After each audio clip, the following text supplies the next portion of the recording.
Now joining us is Chief Preparedness and Continuity Officer at Mass General Brigham, and that's Dr. Paul Bittinger. Thank you for being with us. Obviously, this is something hospitals need to prepare for as well.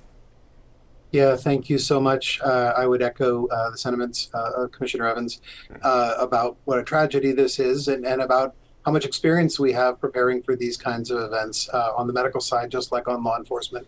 We worry so much when you have so many people in such a dense space about the possibility of something going wrong. Dr. Bittinger, we just heard the police chief there in Kansas City say victims are still walking into ERs with injuries after the fact. Is that uncommon?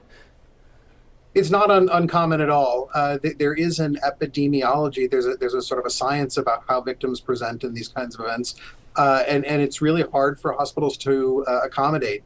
We know that actually critical victims can show up within the first 4, 5, 6 minutes, depending on the crowd and how close the hospital is. And hospitals have very little chance to prepare for victims who need critical resuscitation. We know that about half the victims typically will come in the first hour, but then other victims with injuries can present over many, many hours. That was our experience during the Boston Marathon bombing. We know when there is a big event, though, hospitals typically have a plan in place. They have kind of resources ready to go, and that injuries can vary. Again, we don't know yet, exactly the injuries of these, say, 15 people, some potentially shooting victims, but also there's just the danger of a crowd. If you could speak to that. Yeah, for sure. I think we know that about 80 to 90% of preventable death in these kind of events comes from bleeding. And so there's a really important need to make resuscitation spaces available, to get certain patients to the OR, to get blood transfusions going. That's where we really save the most lives acutely.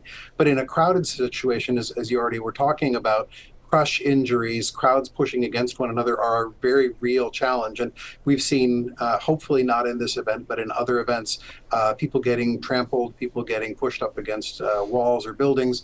There can be a whole other set of injuries, and those are really, really, really tragic. Well, thank you, Dr. Paul Bittinger, for your time from Mass General Brigham. We really appreciate your insight. Thanks, Doctor.